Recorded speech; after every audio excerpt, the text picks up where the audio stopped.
Well, there you have it. You wait all month, all of June for Newcastle to make a bid on anyone, and then bang, Newcastle make three separate bids on three separate players. Could Eddie Howe have a signing in before the start of pre-season? I hope so. And, well, I was going to say Newcastle have released the third kit. They haven't. Adidas have accidentally started posting photos of it. So we'll get your reaction on what is the new version of this shirt as well.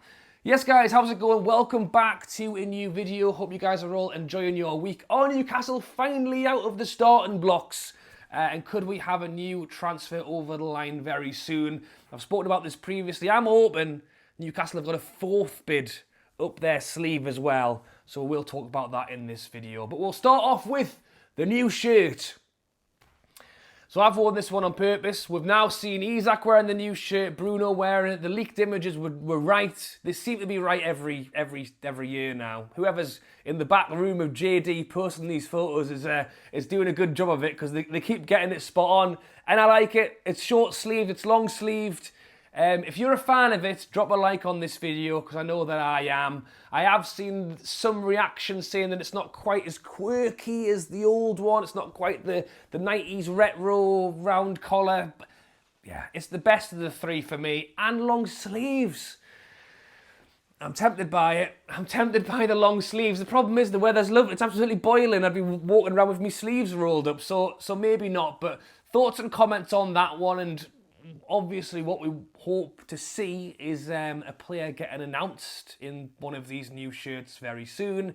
Eddie Howe has spoken about the fact that he would love to have some business done before the start of pre-season, and I'm hoping with the news today that bids are going in for players that Newcastle are really starting to knock on the door now. And the players that I'm mentioning here, I think in my own brainwave seems to make sense. And fair enough, some of the prices that we're going to talk about as well are quite high, which makes less sense. But for me, it's let's get in one or two Premier League proven players to start us up with the pre-season. Once we're in the pre-season, look abroad. 10 million, 15 million, take a few risks. Get the nailed on, hopefully, Premier League proven players done early, and then we'll be more adventurous down the line. The one that sounds like reports today are that Newcastle have agreed terms with the player, and the fee is actually less than what had previously been reported, is James Trafford. Now, obviously, this is a name that we've heard before. All three of the names we've heard before. Reports are that Newcastle are actually talking to Burnley on a fee of closer to 25 million. It is the Telegraph, by the way, who is reporting that bids have gone in for all three of these players. Other reports are saying that Newcastle are in talks with Burnley, have agreed deals with the player. So Trafford, I think the report is we agreed terms with Trafford last year. So I don't know whether he's got a bit more on his deal now after having played a fantastic season in the Championship. The worry was the fee being discussed was as much as 40 million, which is a lot. The fee being reported today is closer to 25, which, I'll take it. Maybe it was the Newcastle, the media man telling him it's 40 million. So when it comes out and it's 25, everyone goes, oh, wow, what an absolute bargain. Where in reality, Brentford still got Kellier for, 13 million? So yeah, even 25, is for a goalkeeper, and how should we buy Pope for? Do we buy him for 7 million or 10 million? So yeah, 25 million for what's hoping to be a real investment. He could be at Newcastle for the next 10, 15 years, and if he does as well as he's done, in the Championship, albeit, hopefully it's a good deal. And to get him in before the 7th of July, just, spend that extra few million to get it done is fine with me. Another bid that this time has been reported is rejected is Elanga. So we spoke about this one yesterday. This is the one from the 45 million bid to Nottingham Forest for Elanga. Reports are that they have rejected it. They want closer to 60 million. And look, He was one of their main players last season. The report, well, strangely enough, they say they don't want to sell him, but he's worth 60 million. So I think they're playing hardball. I think they're being clever, really. They know that Newcastle are interested. They probably think that other teams might be interested as well. They probably don't want to sell him.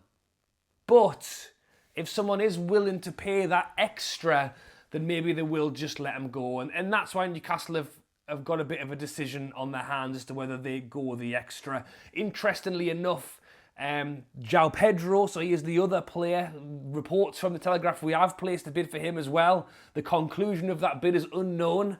I presume it wasn't accepted because I've not seen him outside of St James's Park this afternoon. But the reports are that because Nottingham Forest are wanting more for Elanga, because Brighton are now asking for 50, 60 million for João Pedro, Newcastle could go down the route of one or the other just to get something over the line in time for the 7th of July. And as I've mentioned, clustering all three of these together, I think they are solid Premier League, well, Trafford, you know where I'm going with this, solid Premier League, or certainly English League proven players. Elanga and João Pedro, they've played in the league. Elanga, loads of assists, goal contributions, we'll say, just behind Jacob Murphy, of all people. Pedro has been around the block, and all three of them have been heavily monitored by Eddie Howe. So there isn't really a situation here where we pick them up and then they can't fit in. So I like it. I like that Newcastle are pushing the boat. They reckon as much as 125 million for all three of them. That being 50 million for Elanga, 50 million for João Pedro, 25 for Trafford. All of a sudden, all three of those amounts are about 10 million less than what the teams that were bidding on are actually asking for. So you could take a total different view of this video and actually say, oh, well, it's nice that Newcastle are putting the bids in, but it's like me going into a shop and offering 40p for a Mars bar that costs £1 and the man just going, well, obviously not. So, yeah, it's good that we are trying to get out the starting blocks. It's good that we are heading in the right direction with trying to get deals done. I don't think any of these will be easy. And that's why I'm still pinning some hopes on the next few days for something to emerge that maybe isn't these three.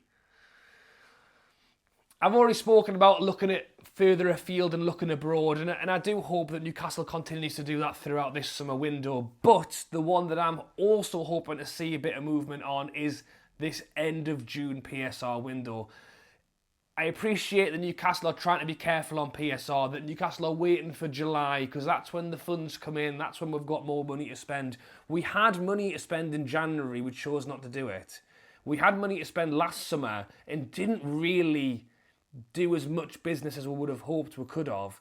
Now, obviously, because of the way it works with the rolling years, and it's not always exact, but I think Newcastle must have some money tucked away in this PSR window. Never mind July, we must have some money tucked away. And it's gone a bit quiet. I really thought that the build-up in this week would have been teams flashing players around. You talk about a Ramsey from Aston Villa, a Dibbling from Southampton. Those are players that Newcastle were linked with, and it's gone very, very quiet. And those are from teams that have had PSR issues up to now. Especially Aston Villa. Well, unless Aston Villa go ahead and sell the women's team for themselves, because although I doubt they've got enough time to do that in the next 4 days. But that's the reports, It's absolutely crazy. Newcastle need to sell the stack. The PIF need to buy the stack for 200 million. So it's still technically owned by the owners, but just isn't by the club. And then we can lease it back to ourselves and all of the profits can go, the mental gymnastics on that one to make that work. But that is what is happening. But as I say, not everyone's doing that yet. That could be the new world in the next few years. Buying and selling stuff to yourself to get away with PSR is crazy. But as I say, I'm still hoping that there is still some money down the side of the settee and Newcastle can make a move on something that isn't being highly publicised, I'm hoping that maybe these moves are very much going ahead, but maybe not for a few weeks or 2 weeks. what's actually happened is Newcastle are behind the scenes trying to do a deal. We got screwed really on the Elliott, Minty, Vlatmodimos stuff. I mean, I suppose Minty was holding for 35 million. You can't argue too much, but certainly the Elliott Anderson, who's ripping it up for the under-21s, we got screwed on that. Like, anything could happen. All of a sudden, there's a player available in Newcastle, and that's why we could potentially be a front runner in this, because a lot of teams have, I mean, Liverpool have just spent 200 million in this PSR window. Don't know what they're selling to themselves at the minute. I mean, they have just won the league and they played Champions League and everything else. But anyway, Newcastle could well be one of, reported few teams who aren't having PSR issues. We could be in, like, talk about Pedro, Chelsea are interested. We could be one of the few teams that are actually able to do something in the next few days. So, yeah, it's great news. There's 3 players there. We've talked about them all month. We've talked about them all last summer. To get something over the line in the next 2 weeks ahead of pre-season would be big, but yeah, I'm still hoping that there is more to be done here than just continually chasing these 3 round the block. So thoughts and comments down below on those 3. Let me know what you think of the new shirt, and drop a like if you would like to see Newcastle be bold and do something big in the next few days with all this PSR stuff. Make a team an offer that may have not looked to sell someone, an offer that maybe might tempt them out. Because we're chatting at Brighton. I mean, they don't need to sell João Pedro. Like, it's whatever. Like, there's teams out there that need to sell, and seemingly Newcastle aren't pushing the way maybe I'd hoped with a week to go. So yeah, if you'd like to see that happen, drop a like, subscribe to the channel. Thanks for watching. I hope you have enjoyed me chatting on, and I'll catch you later.